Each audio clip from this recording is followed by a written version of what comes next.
राम रसायन में भोर से ही धर्म चर्चा कार्यक्रम की तैयारियां होने लगी थीं। 9 बजते बजते हॉल भर गया था। उत्तर के आंगन वाले दोनों तख्त खिड़की के पास लगा दिए गए थे और खिड़की के सब पल्ले खोल दिए गए थे ताकि हॉल भरने के बाद भी लोग आएं तो वे उन तख्तों पर बैठकर धर्म चर्चा सुन सकें। वही हुआ भी। शांतिनगर के हर घर से कोई न कोई व्यक्ति आ ही गया। किसी किसी घर से 2-2 लोग भी आए थे। तब स्थान कहाँ बचता। उत्तरी आंगन के दोनों तख्त भी खचाखच भर गए।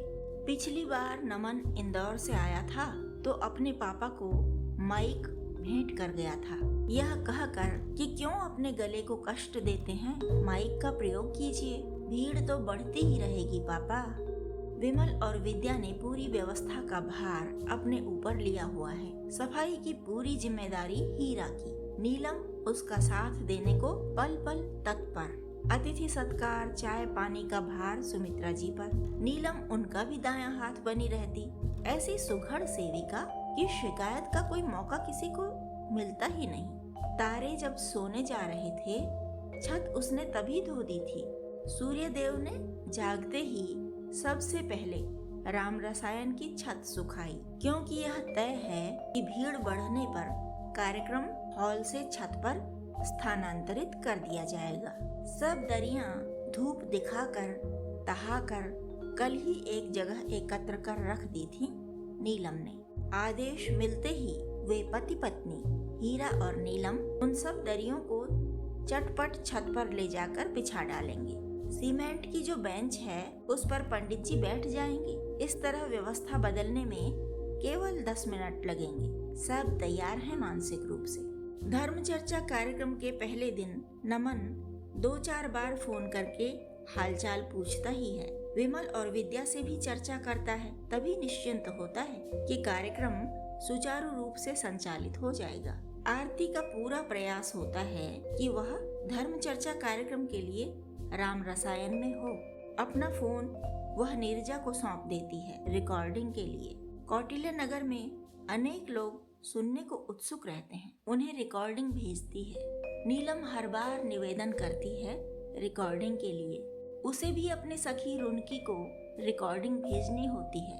नीलम की माई और रुनकी साथ रहती हैं और साथ ही बैठकर धर्म चर्चा कार्यक्रम की हर रिकॉर्डिंग को 20 बार सुना करती है। माई और रुनकी झोपड़ी में रहते हुए भी महलों के आनंद में जीती हैं। अभाव उन्हें दुखी नहीं करते, दुख उन्हें निष्क्रिय नहीं बनाते। धर्म चर्चा सुनते हुए वे सारे काम करती रहती हैं, धीरे धीरे, गति नहीं बढ़ाती, क्योंकि ध्यान धर्म चर्चा पर होता है। शब्द नहीं करती, क्योंकि पंडित जी के शब्द ग्रहण करने होते हैं। जब वे धर्म चर्चा नहीं सुन रही होती तब भी उसके प्रभाव में ही होती हैं। एक अगर सांसारिकता की कोई बात करती भी है तो दूसरी याद दिला देती है, कलयुग केवल नाम आधारा। इसके बाद वे राम नाम जपने लगती हैं या गाने लगती हैं। विविध धुनों के साथ कुटिया में रस वर्षा होती जाती है। आज पंडित जी का कंठ थोड़ा कष्ट में है। तिवारी जी बोले, मोटी मोटी बात हम कर लेंगे, जैसे कि बैठने को कहना। यह भी समझा देंगे लोगों को कि आपका स्वास्थ्य ठीक नहीं तो 1 ही घंटा कार्यक्रम होगा। पंडित जी ने कहा था, समय सीमा न तय करिए, बुरा लगेगा लोगों को। कम बोलूंगा, अधिक सुन लूंगा। आप कार्यक्रम आरंभ कर दीजिएगा जैसे मैं करता हूँ।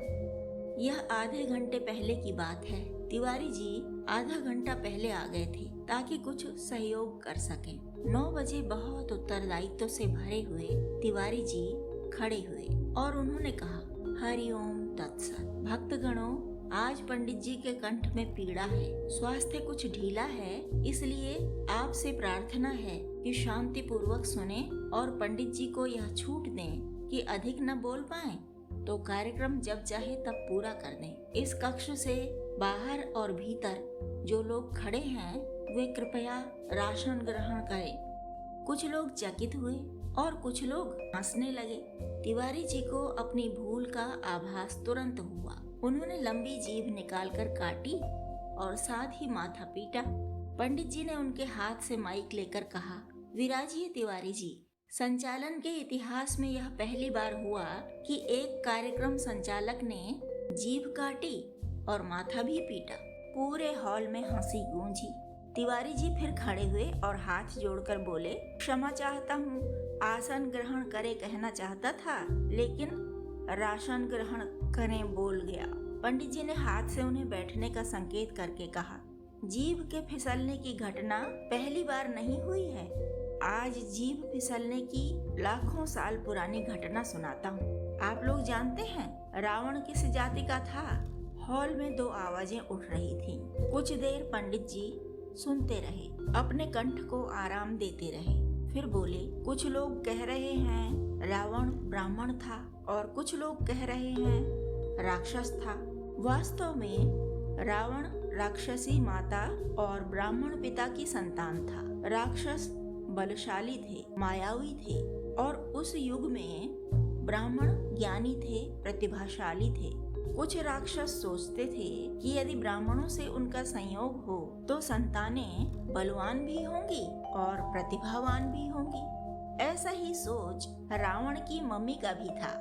रावण के पिता सीधे सच्चे साधनारत ब्राह्मण थे और अकेले रहते थे, तो उनके लिए फल फूल कंद मूल ले लेकर जाती थी रावण की होने वाली मम्मी। इस तरह प्रयास करते करते करते आखिर उसने नया वंश बनाने की तैयारी कर ही ली।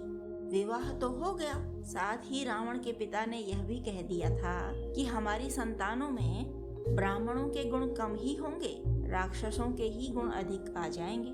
तो इस विवाह के फलस्वरूप हुए रावण जी संगीत, साहित्य, ज्योतिष, तंत्र, विज्ञान, भक्ति, साधना, योग, शस्त्र विद्या और युद्ध कला का महापंडित, जिसने तपस्या करके वरदान पाया कि न वह किसी रोग से मरेगा, न किसी दुर्घटना से, न ही कोई देव, राक्षस, गंधर्व आदि के हाथ से उसकी मृत्यु होगी। वह मनुष्य कहना भूला नहीं होगा, पर उसे मनुष्य की कोई औकात ही नहीं लगी होगी अपने आगे।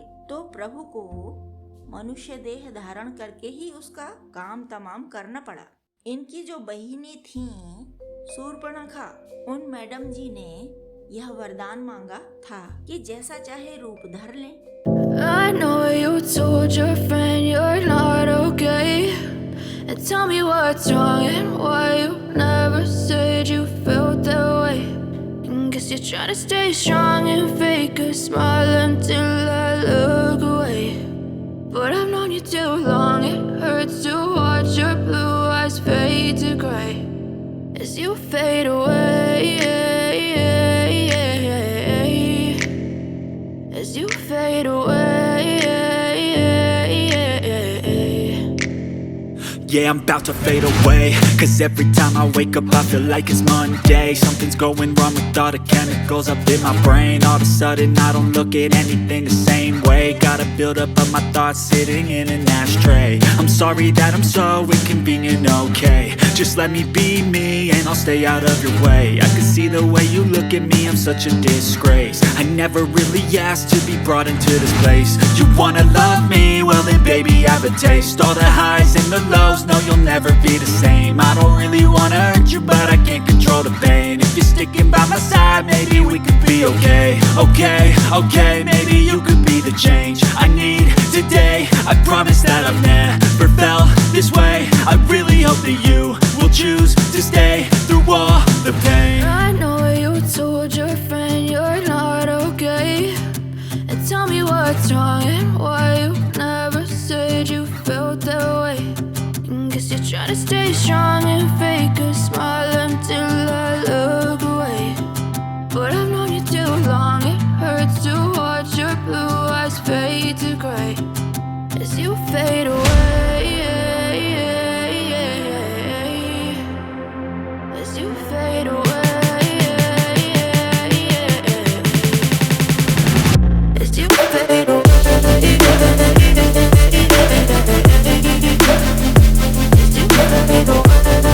यही उन्हें अपना गौरव में स्थान लगने लगा था।